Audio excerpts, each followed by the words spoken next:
COVID. Likewise, yes, yes. But you haven't changed a bit. Live. You neither. So I'm just going to interrupt this cozy conversation because I have to talk to our friends on Facebook who are joining us live. Welcome, everybody. My name is Kido. I'm honored to be your host for the coming hour to talk about the situation in Myanmar, which, of course, is cause for concern and also cause for conversation. And we are very happy to be joined by three guests, the three ladies you will see in our screen right now. I will introduce them shortly, but before we do that, I would like to let you know that you can ask questions throughout the coming hour. We are on a Zoom call, so I won't see your questions directly on Facebook. However, if you put them in the comment section on Facebook, we will get them in the chat, and I will ask as many questions as we can get through throughout the conversation. So please do interact with us because that will help make this a better live stream. Now, as I said, three guests. Our first guest, who I'll ask the first question in a second, is Maaike van der Werf from the NIMD. She's a program and knowledge advisor for Asia. And also she has founded the Myanmar School of Politics. So she's very well aware of the context on the ground and will also talk to us about that. Next in my screen, I should then say, is Kati Piri, familiar face. Thanks for joining us.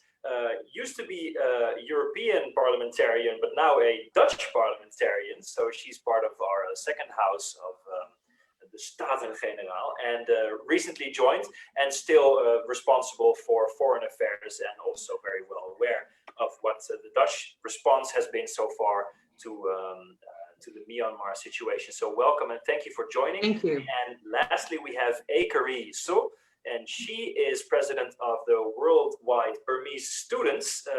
That's an organization with mostly European members, but it is for Burmese, Myanmarese students all around.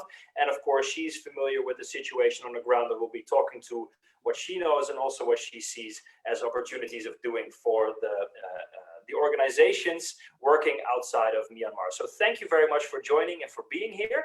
And yeah, of course, looking forward to hearing from all three of you. Just letting you know, we're using this hour for two blocks. Generally, we feel it's most important for you all to understand the local/regional situation before we talk a lot about the political response, because understanding is usually a good foundation for a good response. So I will talk about where we are now, how we got there, and also what the situation looks like in Myanmar, but also in the region, with Maaike and Kari in the beginning, and ask for Kati's response and then your questions at the end of that block. And the second block will be mostly about Europe, the Netherlands, the response that we have, the political response, and what organizations and individuals outside of Myanmar are doing and can do. So, and then of course, end with your questions as well. Now, that's a lot for me. I hope you won't be having to listen so much to me in the rest of the hour, because we are in a political cafe and the conversation is on. Now, Maaike, as I said, first question to you. I think it's very relevant for people to understand. Mostly people will know, we've had a coup. There's been shooting at protesters, but if you just see that, you don't really know what's going on. So maybe can you take us through what are the major causes for the coup that happened early February, and how did the situation come to be where it is now? Yeah, I will.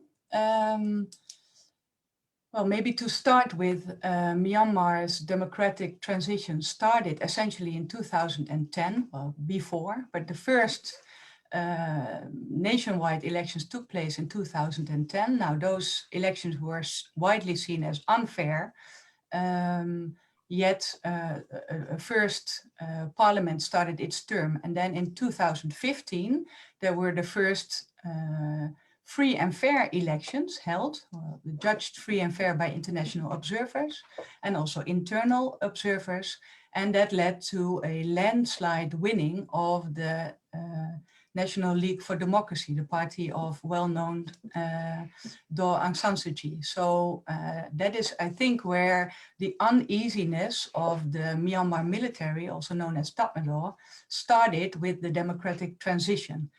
And I honestly believe that the party that originated from the Tatmadaw to participate in the elections were expected to gain more seats already in 2015. And I think then it was thought like, well, okay, there will be a new chance in 2020. We will participate again, we will win more seats, but eventually, even in 2020, it led to a even larger landslide winning of the party of Aung San Suu Kyi. Now, I think those developments are very important to see as one of the causes of the coup. Furthermore, I think also the NLD started to work towards some constitutional changes, which would entail the military to become less firmly seated. They now, per constitution, had 25% of all seats in all parliament. So it means at the union level parliament and also all states and region level parliaments. And in order to change that constitution, you needed, of course, to have a more than 75 majority. So basically, they were untouchable in their hold to power. Furthermore, they had three very important ministries, the Ministry of Border Affairs, the Ministry of Defense, and also the Ministry of the Interior, were always assigned to a military, so outside of civilian control. So basically that means that the military always kept a firm grasp on affairs in the country. Furthermore, the military has a vast economy that actually expanded in the last years. So it's basically a parallel society with different schools, different hospitals, a parallel compound structure. So it's like two worlds in one. You can also see it in the political setup. And now in 2020, the November elections led to another big landslide win of the NLD.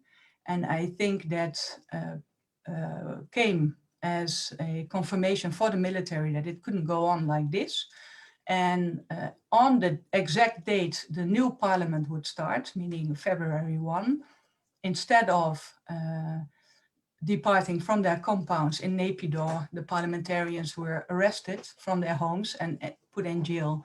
And that also goes for Aung San Suu Kyi and also the president, but also the chairman of the Union Election Commission, who no one has heard or seen anything from since. So it's quite concerning. Yeah, so you could say that the democratic transition went very well, even though the military was still in quite firm control, but they still felt the urge to intervene, and it's an absolute coup. You know, it has every aspect of a coup, pretty sweeping. Yeah. And it didn't just end there. It also became very violent because the people didn't agree with the government doing this, the military. That's correct. Yeah, I think they assumed in the beginning it would be an easy coup, just transitioning all ministries with military representatives, and that would be it. But as we see still till this day, that's not it. And that's also a positive sign, I would say. They haven't won yet, which is quite an accomplishment. The people don't accept this military rule. They don't want to be thrown back 20 years to how it's been in the dark ages.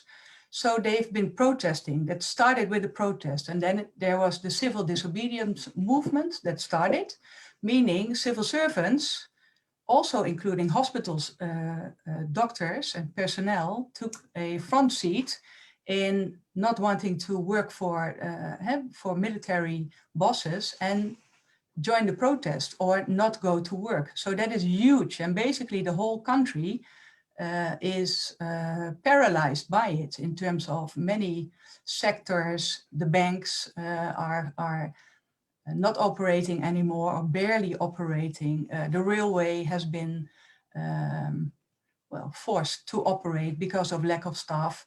So aside from the normal people on the street, you have this civil disobedience movement to demonstrate and also block certain attempts to make this coup final. And it's still unsettled. Yeah, so we are still in the middle. It's an absolute gridlock. It is still violent.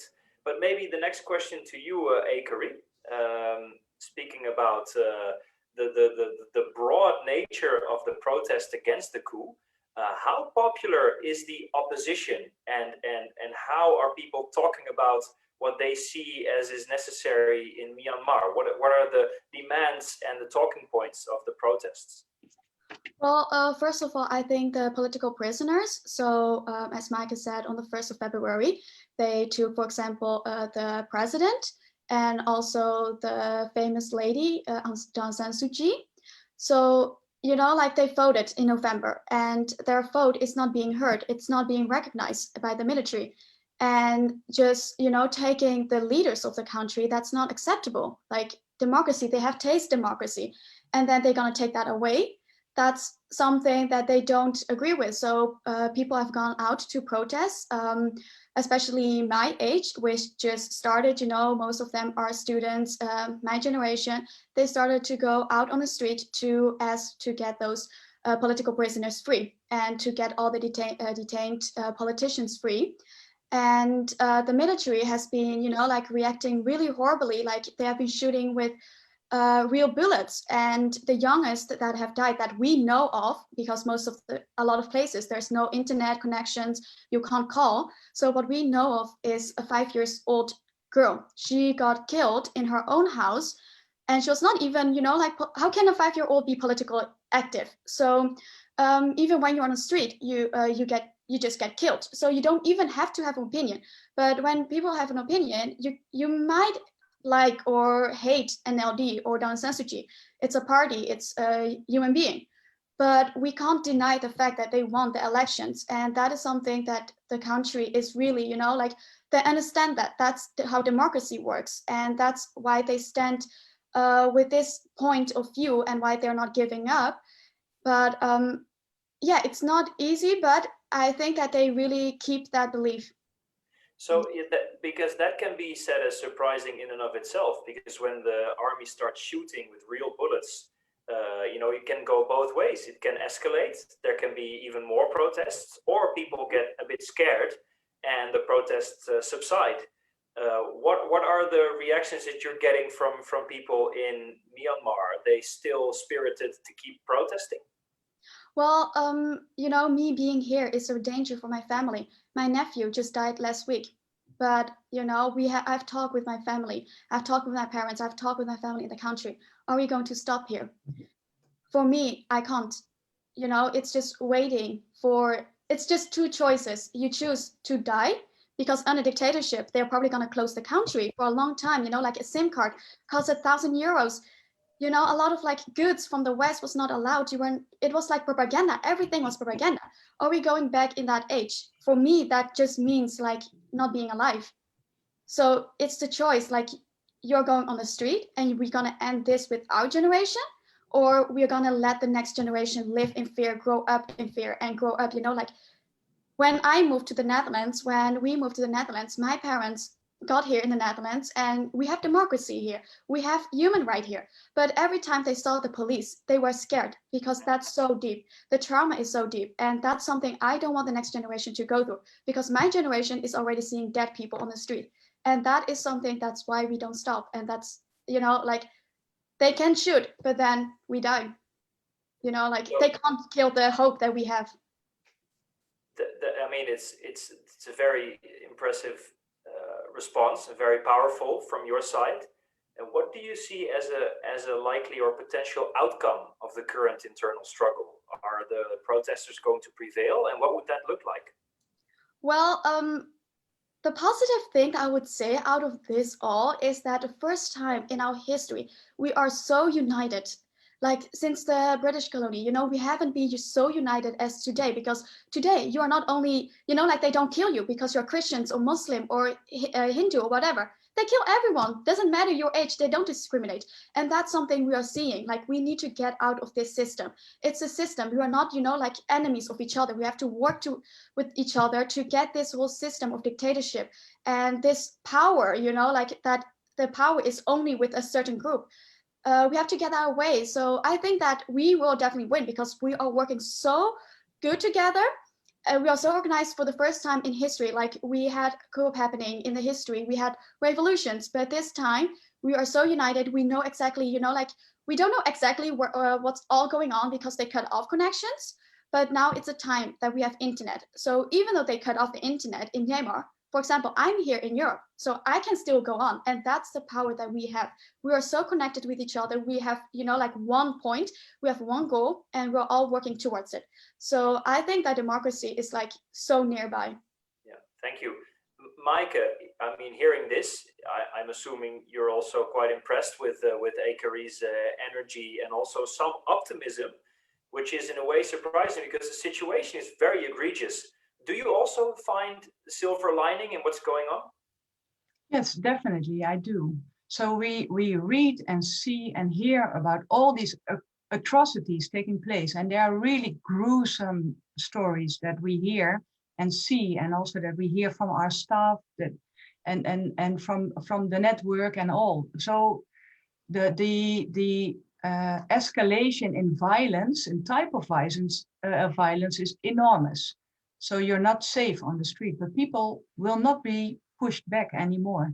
And indeed, like Kari Soe also said, like there is this sense of solidarity which has always been there in Myanmar, of course, home to one of the world's most long protracted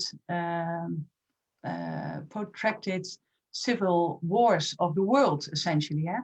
People are unfortunately grown accustomed to not being able to count on your government. So they count on each other and they find ways to be resilient and to support each other. And the extent that we see that now is really inspiring. So that's one.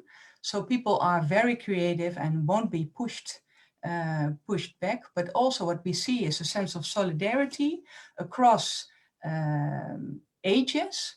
So there's the youth like Kari Soe, but also inside and outside that are really taking a prominent role. I think that's fantastic. That previously were not so politically active, now they are. What we also see is women taking a front row in organizing all kinds of protests. But perhaps even more importantly, the women and the youth are also pressing ethnic armed organizations to participate and support a more common goals, as a more common cause, basically to unite and to support the democratic transition, essentially. Because without arms, they are, very weak against an armed aggressor, of course. Yeah, that is what you now see. The solidarity is really inspiring. Yeah, and we will talk about the alignment of internal stakeholders a little bit later because that's part of what you are doing, of course, but that's in the second part. But we heard twice already mentioned that it's dangerous because we are alive. Internet has been cut off. This has been allegedly done by regional actors, in this case, China. Of course, it's alleged. We don't know exactly what's going on. But can you give us an idea of how the region is responding and what are the major actors in that region doing? And of course, that's a question to all of you, but let's start Maaike, and I can imagine Kati will also want to contribute there.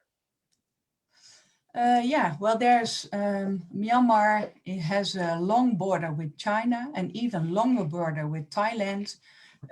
It borders India on the western side, and it also borders Bangladesh. So it's geographically very interestingly situated. Now, of course, Thailand is part of the Association of Southeast Asian Nations, just like also Myanmar is. It's a bloc. You cannot really compare with the EU, although they have a few. They have mainly economic cooperation at heart. They're trying to work a little bit towards more cooperation also in terms of human rights and all of that. But that is a very interesting actor in the region. Then, of course, you have China, who is, I think, sitting on the fence a little bit. Has a bit of a wait and see approach. They have been building a lot of relations with the civilian government from 2015 to 2020. But they are also, of course, they also kept the military close at heart. So they are like a little bit in the middle, unclear what decision they will make. India is not a real, is not exerting its influence at the moment. They are letting in some refugees, although not wholeheartedly. There are some contradicting regulations that are different per state in India, whether or not they will let them in. Bangladesh is not really exerting any influence, but of course is home to a very large group of refugees from Myanmar, the Rohingya, that were pushed out by the same military that is now committing these atrocities in 2017. So that is a little bit the playing field. And of all of these, only ASEAN is trying to support, but is also criticized for it. With all the difficulties, at least they're trying to do something, because the UN is facing huge challenges to act, especially the Security Council with China and Russia also playing a dubious role in Myanmar at the moment, I would say. There's a question to Kari, but I first want to go to Kati for her response to what we've been hearing so far, and I would like to call upon our viewers to ask your questions. So I already have some for later, but please do keep them coming in.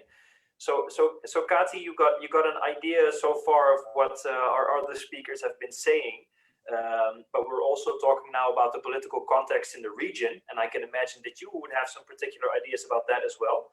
And I also would like to know if there's any, in your opinion, credibility to like the role of China in supporting the coup by basically leveraging their technological power to black out the entire internet. Is that contributing, or are they on the fence, as Maaike is saying? How do you view this? Thank you very much, Kido, and thank you for organizing this event, also to the FMS Foundation, because I think, you know, one of the lessons that we know, that I think also for Kari is an important thing, you can't be silent when these atrocities are happening. And it is not actions, it is silence that is really, you know, that could kill Myanmar. And therefore, I think it's so important to have these type of events. And I think it's also, it's very touching what Kari is saying, but also very hopeful in a way for the future of Myanmar. To hear that the generation is there who says we will not accept to go back to the ages where nothing was possible, to the ages of the military junta. And because of course generations grew up under that form of military dictatorship, and now you have a generation who knows what freedom means and who is willing to protect it to every level. And I think they really deserve our support. Now, when it comes to the region, it's not an easy region to be in, right? When it comes to democracy support. We mentioned, Maaike mentioned China, and I think, well, we know probably that indeed the UN is not, it would be a logical actor, but it makes it immediately an impossible actor when it comes to a region where China clearly sees it as a region where it has, and it wants to exert a lot of influence. When it comes to Thailand, it's also not one of the biggest democracies in the world, also with its own military history. But at least I saw in the last Asian meeting, so the meeting of the Asian countries, that at least there was a call to release the political prisoners. And I also saw that the EU so-called foreign minister, Mr. Borrell, was pushing for a dialogue to be started with the military on how to return to the path of democracy, how to make sure, how to force the military back to the table of a negotiation and not accept the situation the way it is now. You know, on very detailed question you asked me, Kido, on what China is doing. I think we have two experts around who know much better than I do. The one lesson I learned in politics is, yes, to do answer the question, but only if you're really an expert on it or if you know enough of it. And we have two experts around the table who I'm sure can say much more useful things about that than I could. Okay, so thank you very much, and I completely agree. Let's hope this is the prelude to a new era of political conversation where people don't bluff too much. So thanks for your modesty here. But that is the last question I wanted to ask before we turn to the questions from the audience. Is what is the role of China at the moment? Because there is a lot of news reporting, and I don't know if that is politically motivated or if there is any truth to it, but that their involvement in the digital space has been very empowering to the military and against the protests. So is there any truth to that?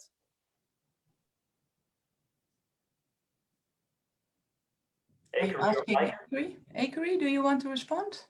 Well, I think that I have to combine it with the previous question, like what the neighboring countries did. So my parents, they had to flee in 1988. That was also a revolution. Back then, they were my age that I'm today. And they have been, you know, like the stories, when I hear those stories, like human trafficking is still going on. And I was born in a refugee camp, and the girls that I grew up with get raped today. And that's just shocking to hear that, the girls I was playing together with. And that's still today the truth, you know. It's so many things that happens undercover, and also the black market. So the bodies that we get from our families and friends, the organs are taken out of the bodies, and we don't know where the organs are going. And that is the harsh truth. And our countries, you know, they have been in dialogue. They even invited me online, which is the leader of the group, to come and talk about what? Children are dying, girls are in danger, they are in prison, my friends are in prison, and they have bullets in them and they can't get treated. I don't know if they're still alive. I feel like we shouldn't go in dialogue with those monsters. First, they have to act. And I would actually suggest that they put out, you know, like they free those prisoners and all our government, and then we can talk. We can't talk before that, because when they were talking with the leaders of the Asian countries, people were still dying. So like we can talk for how many years? 10 years, 20 years, 30 years, and so on, you know. And with China, I think, you know, like China, they get a lot of profit. And I understand we are living in a world where money is a very important case, but then I want to keep it like very close to home. Like in my street, if I know that there is a household where a young, you know, like a young child gets abused, raped, then I can't just sit still and think, oh, let me just drink my coffee. And it's not my house, it's just my neighbors, you know? Mm-hmm. And I feel like you are also in the position that you have to do something because you know about it. And we in Myanmar, you know, like when I say we, my friends, they are out on the street, protect themselves for the bullets with a cooking pan, like a pan where you cook pancakes on. How is that gonna protect you from bullets? Like, that's something that I'm very disappointed in the neighboring countries. They say like it's internal problem. It's just in the country, it's not our problem. And I'm like, I feel like very inhumane that adults can be like this. And that makes me really sad. It is, I can imagine the sadness you feel when the urgency of the situation and how slow diplomatic relations and realpolitik is responding it's hard to get your head around. In the meantime, I did see questions actually to you, Akari, and it involves two abbreviations I don't know, so I hope you understand the question completely. How does Akari see the role of the NUG or CRPH? I think Akari means solidarity with ethnic minorities. You were talking about the unity in the country. Do you see these actors as part of that? Yes, so let's start with the 1st of February.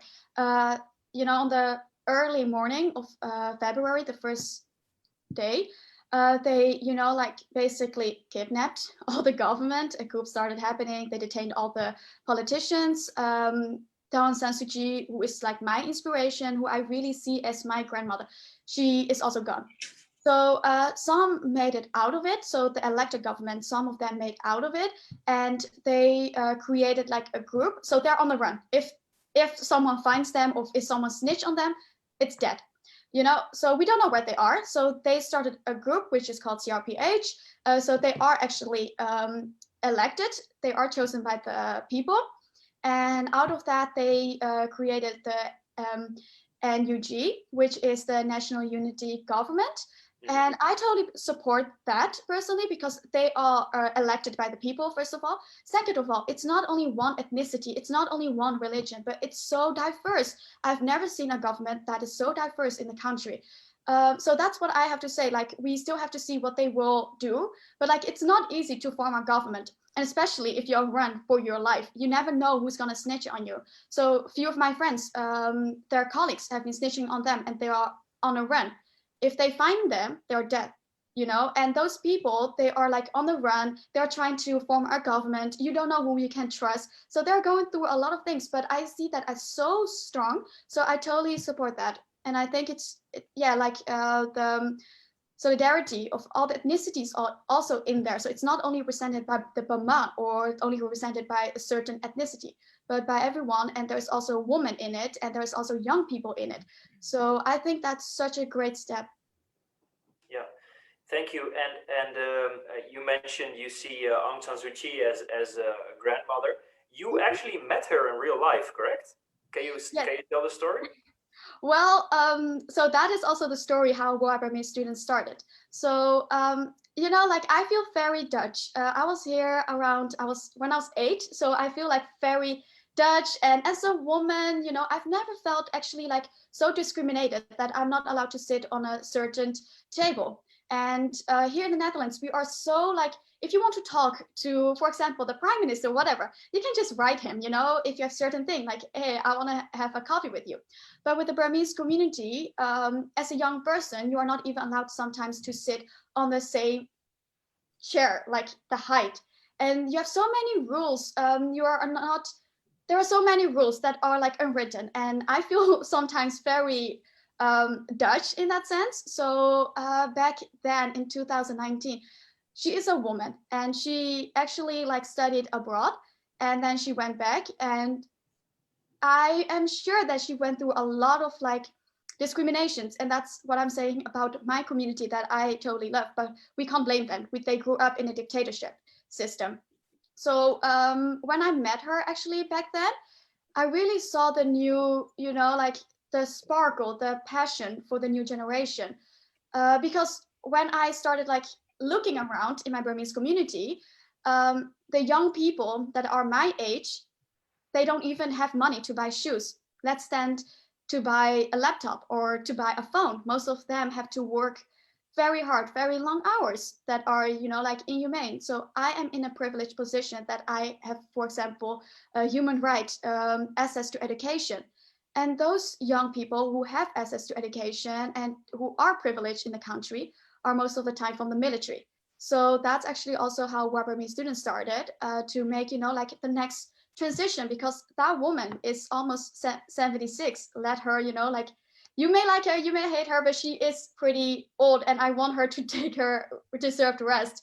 And the next generation have to become leaders, you know, the next generation, some, you know, like from my generation, someone has to become the next president, someone has to become Minister of Defense. And I don't want only the elite to become that. I want to be like really represented people that really love the country. And that was what I really saw back then. And yeah, she's my inspiration for this all. Thanks for sharing, and also giving an answer a little bit to the question about what do you see as a potential outcome, so that the next generation taking over. In the meantime, we've reached the exact minute where I was going to transition to Kati to talk about the European and the Dutch political response. And we already got a little hint of that in what our foreign affairs minister, if you want to call it like that, from the EU is doing, bringing the parties together. But Kati, of course, you've spent a lot of time in European Parliament.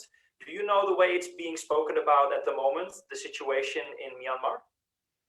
Well, I know until quite recently, until 6 weeks ago, because then I was elected into the Dutch parliament. But of course, around the time that military coup happened, which is now, I think, more or less 100 days ago, or exactly, I think it was yesterday, 100 days ago, I was still a member of the European Parliament. And we remember the shock going through this news and then seeing the huge crackdown that was happening, the massive arrest, the killing of more than 700 people by now, the arrest of thousands of peaceful activists. And so it's one thing to do the military coup, and it's another thing then to do this incredible violent crackdown. And when it comes to the EU's responses, I'm normally one who is always very critical of very too slow, too little, too late. I have to say, and I'm sure perhaps Kari doesn't agree, but at least I see that there has been some action from the beginning. And that, I think, I'm happy with that, because unfortunately that's not always the case, because sometimes there are too many internal disagreements in the EU to find quick reactions. So what you see is actually already in 2018, because of the genocide that was happening against the Rohingya population, there were already reactions from the EU coming back then. And there were some individual sanctions, a weapons embargo being enforced. And you saw in March, more or less, the first time that the foreign ministers met after the military junta took over, targeted sanctions being applied. One can always say it's not enough, but there were 11 high-level ranking, most military, and I think one was the leader, or is the leader of the election council, which was put on targeted sanctions. And we saw the month later, when the foreign ministers met again, these sanctions being broadened. So another 10 high-level military people have been put on the personal sanctions list, which means a travel ban, but also freeze of assets. And I think very importantly, one thing that we heard the peaceful protesters asking from the beginning is to target the money, target the funding, that keeps this military regime alive. And I think two of the biggest conglomerates have finally been targeted by the European Union. This decision was taken on the 19th of April, and I think that's a very welcome step. Yeah. When it comes to the Netherlands, you already saw in February that at least our Minister Kaag for Development was very vocal and outspoken on the need for these sanctions, that the Netherlands was clearly pushing for this already for a longer time. Back already 2 years ago, they were pushing for the sanctions when it comes to the conglomerates, the business relations related actually to the military junta. So I think the Netherlands played a positive role in this. Now, what you see is, of course, that I think you need to be able to build it up. And that is what the EU is doing. For the EU, I think, relative quick way. You have, in addition, the UK and the US sanctions. I would say the US sanctions are even much broader than the European ones. So you can definitely scale it up, and you have to scale it up if nothing is happening. And of course, there is a clear plea to free the political prisoners. Like Kari also clearly said, this should be number one that the whole international community should be pushing for. I think what is also important is that we try to push for a global weapons embargo. I think it would be extremely important, not just the EU, but especially, of course, also when it comes to the region. And I think it is good what the High Representative of the EU is trying to do, is to also engage with the neighboring countries.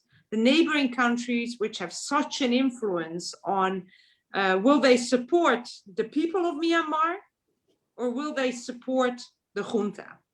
And that will clearly define also the future for Kari, her friends and family who are still living in Myanmar.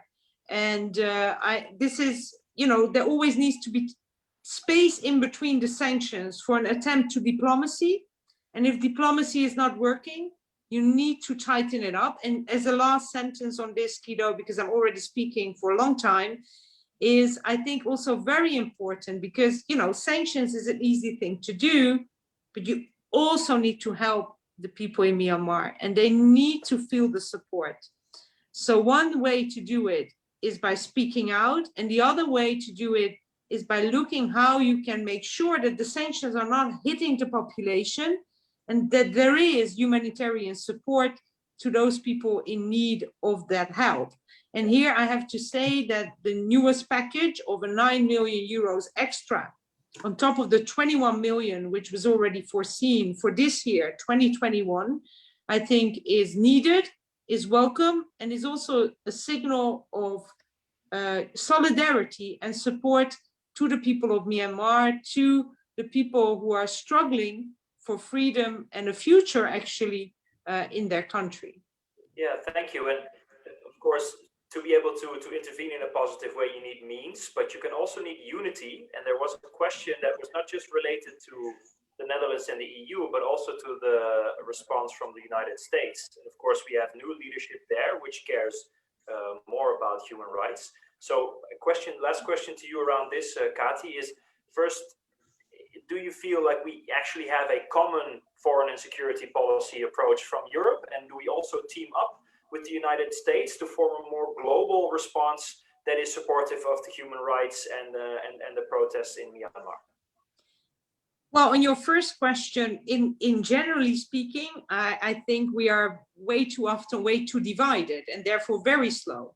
And we could be a much more powerful actor in terms of global politics, in terms of foreign policy. But we are doing this event today on Myanmar, and here I'm happy to see that the EU is united on this.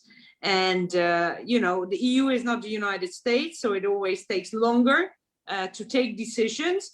But if you compare it to many other countries where we had similar, you know, similar type of sanctions on the table, very often it took much longer to actually agree upon them. So in this specific case, I'm happy to see the European Union being united.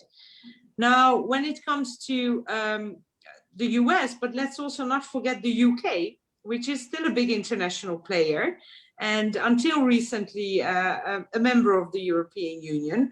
One of the sad things of the Brexit is that we couldn't agree afterwards that we unite and work together on sanctions policy. Now, I think there is a clear need to do it. And the same is the case, of course, for the United States. There is an administration there which deeply cares about human rights. So we need to team up. I don't know what has been happening, of course, behind closed doors, but I do see that the US has come out with a much more powerful sanction package than the EU has.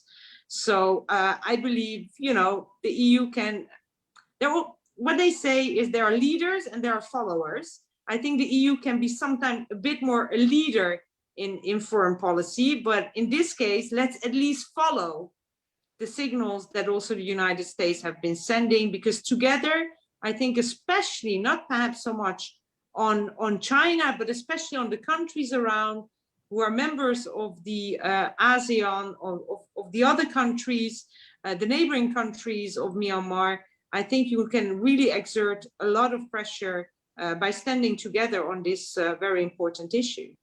Thank you very much, Kati. And we go back to Maaike, kind of where we left off, because you work for the Netherlands Institute for Multi-Party Democracy, and I mentioned something about that you founded, you know, the School of Politics in Myanmar.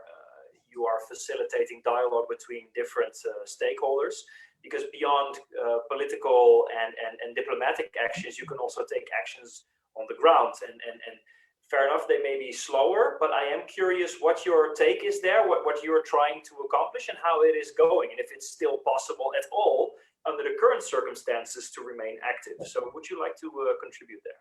Yes, I would. Thank you so much. Yeah, thanks also, Kati. I think very well spoken, and I agree. And also on the EU being quite united on this. I think that the sanctioning of Min Aung Hlaing to add him to the list could have come sooner, if I'm really honest.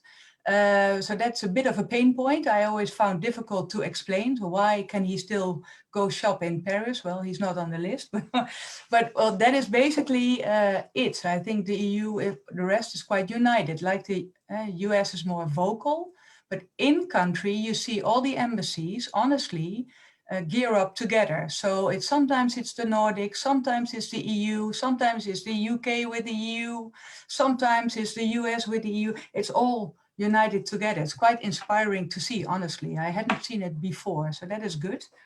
And in terms of adding 9 more million euros to the budget, that's really good. Humanitarian aid is really important. Also important is, I think, the democracy support in there, because people need it. There's new actors coming up. Maybe I'm moving to what you asked me, Kido. The NUG. The next generation that Kari is talking about is coming up. Yeah, but also new actors are coming up. The CRPH and the committee representing the elected parliamentarians and the national unity government, they are there. So I think what, in any case, the EU should do is not legitimize the military. And it's so important. It's in the sanctions, which is excellent.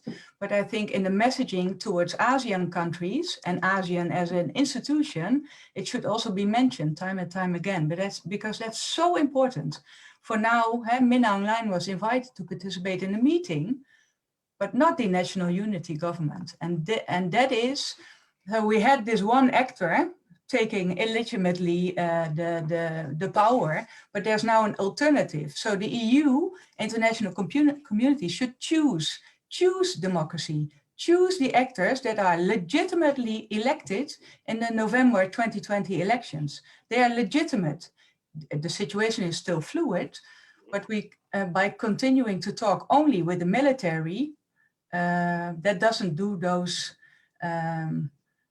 elected leaders any justice, and also not the process the whole Myanmar people were embarking upon, because of course it was not an established democracy yet with the military so firmly rooted. But that is one thing I just wanted to add. So also in our words towards ASEAN and the member states, please include those. So what can we still do? Well, if I look at the Myanmar School of Politics, what we've done is we supported, build capacity, knowledge and skills of politicians at the subnational level in Myanmar, especially in those areas where there's a lot of active conflict going on the easternmost part of the country, bordering China, bordering Thailand. That's our strong suit. So we work not only with the NLD of Aung San Suu Kyi, but also with a lot of ethnic parties. Now, those new actors coming up, and this committee representing the parliament, what is interesting, it's not only NLD, it's now about 5 parties that gained seats in elections in 2020. So it has more unity. They appointed a government which is really inclusive, and that is something completely new. So it has multiple ethnicities in it, multiple backgrounds, and that is so promising. That is something we should support, because then the silver lining basically is there is maybe a chance in a few years' time for Myanmar to grow into something, a democracy that is way more genuine, way more inclusive, where agendas of ethnic armed organizations, ethnic groups, including also the majority Bama, can be more aligned in diversity. And that is something, I'm a realist, I'm not naive. I just want to underline this. But I see that silver lining, and I find that so inspiring. And this addition of not legitimizing the military government in the EU sanctions, I thought were a great encouragement also to start working with those actors that would need support and start working on this towards this more genuine and inclusive democracy. And that is, I think, the silver lining. And there is organizations that can do it. There's the Myanmar School of Politics. but there are so many more CSOs, small ones, bigger ones, inside, outside, that work on this. And sometimes they do it secretly now because it's dangerous to work on it. But you can count on the fact that there are organizations still pushing for changes, and they too need the support to ensure all these humanitarian funds might maybe at one point also stop being necessary. Okay, so on the one hand, there's much of the support, the movement going in the right way, and there's also in Kati's response, like you have to keep some space to start that constructive discussion. There's also a question, and I get back to Kati for this one, and then there's a question for you, Kari, so sit tight. That is from Zita. Can the EU also try and work with or even pressure ASEAN countries like Singapore to do more, like freezing bank accounts of the junta? Of course, you mentioned some about the sanctions already happening, but is that a strategy that we should be pursuing now? Well, the way I think sanctions work is that you target them to the perpetrators. And I think it's not a way to use sanctions to pressure other countries to support the Democrats or the peaceful protesters in Myanmar. However, I think there are the pressure. Yeah, so the pressuring was not to freeze the Singapore's people's bank accounts, but for Singapore to freeze bank accounts that may be there. So a broader net closing. Absolutely. When I say that now the EU has in total 35 people on the sanctions list. So these bank accounts are frozen, assets are frozen, and they cannot travel.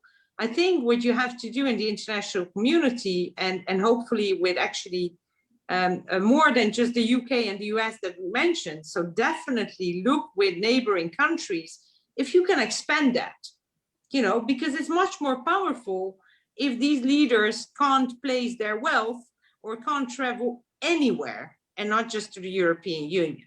The same goes, for weapons embargo. I think it's good that the EU has it, but you need to broaden it. You need to broaden the group of countries that are uniting behind it. So, and there with the question, of Singapore or other neighboring or other countries in the region, I think it's especially important to engage in this dialogue with those countries. Because in the end, they have, of course, relatively a much more influence on what's going to happen in Myanmar than the Netherlands has. So absolutely, when you want to kind of, close the net around the military junta, it means you need to come up with a list of sanctions, assets freeze, weapons embargo, and be also able to escalate. And this is where, you need to indicate what you want in diplomacy to happen. If that doesn't happen, you need to escalate further. And I think this is the steps that the EU have started to take. I think it's very important that the dialogue with Asian countries, not Asian, ASEAN countries, Asian nations, continues in this respect. So the answer then to Zita's question would be yes. Yes. Okay. And as I promised, Kari, we're sitting tight. So there's a remark and there's a question. The one remark is a certain Peter is already nominating you for the Nobel Peace Prize. The young generations in Myanmar and Hong Kong standing up for democracy and human rights. So that is a nice gesture there. But there was also a question that really pertains to what you were speaking about earlier, where in Myanmar currently every minute counts and you really require action. So my question, if I would put the ball back to you, is what action is required exactly? And if you want to expand also, what kind of actions are you and your organization taking? Well, there's a lot of problems going on. First of all, I'm very worried about the next generation. which because they're doing CDM too, they're not going to school. And how long can we keep this going? Teachers are not working, students are not getting their education. If they go to school, they get propaganda at school, which is very toxic. And that's something that I'm really worried about their education and the future. And the other thing is that millions of people will go hungry in 2021 already, because of COVID. There was a lot of problems already before this group. And now I don't know, like my family in the villages, how they're gonna feed themselves, you know? If you go on the street, you get killed. So like at some point, there is no food anymore. So that's something I'm very worried about. And the rain season, you know, it's coming up too. It's a lot of problems that I'm very worried about. So every minute counts. And I understand that diplomatic ways, you know, like we have to take that before we can take actions. But I hope that that won't take too long, because then people will also, you know, like lose hope. And that's something I'm really afraid of.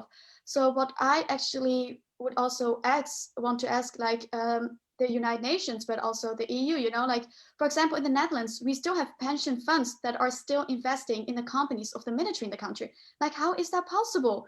Like, what do we don't, you know, like, even though it's legally allowed, don't we have values as a democratic country? That's something that I'm really shocked about and very ashamed of my country, the Netherlands, that we still have some businesses like that going on. But also the other thing that I was thinking about is like, sanctions are really good ways to stop them from doing business, but it doesn't hurt them that much because we already had put sanctions in the past. And something that I really want to look into it is also like how we can stop them from using currencies such as the euros, so that they can only use the currency from Myanmar, so that we stop, you know, like the whole banking system in the country. But that's so huge. I don't know how, if it's even possible, but that's something I would actually also really like to ask politicians to look into. Is that possible to really stop them doing any kind of business, only let them allowed to, you know, like use the jet that's used in the country? And what we as our group are doing, like we are all students, and some of us are in the country. With some of the members from the organizations, we don't have contact, and some are still in jail, so that's still a question mark. But what we want to do is like finding ways also for students that are here with their student visa in Europe, for example, because soon their passport will, you know, like they will take that back, so that they have no passport. If they go back to the country, to Myanmar, they will get killed, and they can't legally stay in the Netherlands yet. So like, or in here in Europe. So ways to make it easier. We are looking into the ways, but also for people who are now in the border of Thailand, in the border of India, because we also have, for example, members, but also friends who are on the border of India, how they can make it safely out of the country. Because if they are in the country, they will get killed for being associated with us. So I really feel that pressure too. And one of the other things that I'm looking to is like the universities that we have, for example, here in Europe, but also in the Netherlands. For example, Wageningen University. They are very experts in, you know, like disaster, like how do you deal with that? We have researchers to have like our knowledge, to share that with the youth in the country, because at some places they still have internet, that they can, when they have internet, they can download it fast, so that what do you grow? You know, for example, rice. If you leave that under the sun, you can eat that for the upcoming months, and it doesn't, you know, like over time, you can still save that up. Because like, imagine for them, like one day you are just talking about a Netflix show, and the next day your brother is dead. So like, they don't know how to deal with that yet, because we're young. I wouldn't know. So that's something I'm also really, you know, like would also ask for the universities here in the Netherlands to have some kind of knowledge sharing.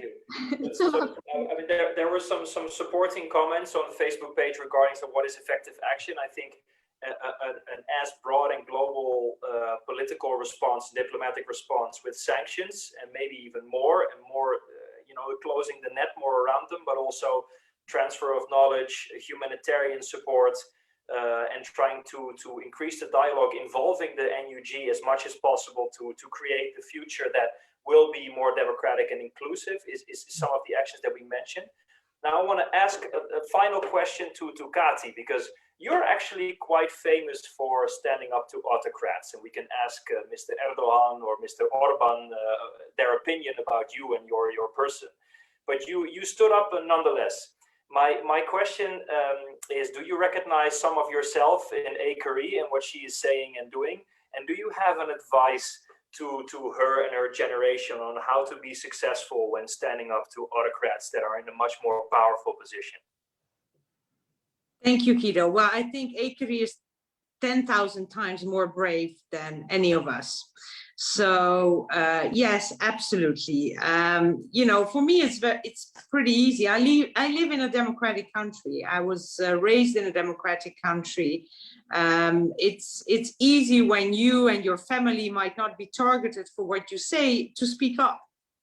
But it's totally different when you have the responsibility, as Kari has, you know, for student organization, for students who are in Myanmar, herself just describing members of her organization, you know, in jail, at places we don't know, or outside of the country, and all the difficulties that they're facing, and also the braveness to speak here. You know, I will not have any repercussions of speaking out. Well, the only thing I have is, as a foreign spokesperson, I'm almost not welcome in any country. But that's another thing. You know, it's so therefore I think it's extremely brave what you and your organization doing. I'm also very proud of my former colleague of NIMD, of Maaike, of all the work for years that the Dutch organization, together with colleagues and you know, organizations in Myanmar, are setting up there. This is long-term investment, and I think these are the ways that that we can help. And I think also, for me, it was very also inspiring to be in this meeting. And I noted down everything you said about what you think also the Netherlands could do much more, and also positive things. You know, we talked a lot about the negative things, about the sanctions, about weapons embargo, but also positive things, how to help in a concrete way the people who need our solidarity and support now. So I can guarantee you, and I'm happy after this meeting to share my contact details with you as well, that the first meeting we will have with the Dutch foreign minister, I'm also happy to bring these points in and to see what we in the Dutch parliament ourselves at a smaller scale could do in order to help you and your organization and the people of Myanmar. That is very nice to hear. Thank you to the FMS for organizing it. Yeah, so we have come to the end of the time. I see Kari, you are agreeing, so the contact details will be shared, I think. And we have come to the end of the hour that we've had together. I thank you very much for the last response, and also wanting to bring it in at the government level. Kati from the Dutch Labour Party, PvdA, she's one of our parliamentarians. Maaike van der Werf, of course, thank you so much for sharing your knowledge, your wide knowledge and experience from the Netherlands Institute for Multi-Party Democracy, of course. And Kari Soe, who was already nominated for a Nobel Peace Prize during this hour, so I guess it couldn't have gone better. But thank you so much for being here, for sharing. Like these are things that are difficult, but very necessary to hear, and you are very brave for sharing them with us. So thanks so much for being here and representing yourself and the Worldwide Burmese Students Organization in this session. Also, thank you very much to everybody who's watching, because if you were watching this live, then you missed out on the press conference by the government. Well, everything was leaked anyway, but you know, that means that it's important to you. I hope you felt more informed and also more motivated after this hour. And if you're watching this afterwards, also to you, I hope this really taught you something, and that you can share in being part of the solution. So that's it from us. Thank you on behalf of the Foundation Max van der Stoel for joining. Thanks again to the speakers, and hopefully see you in another session later. Bye, everyone.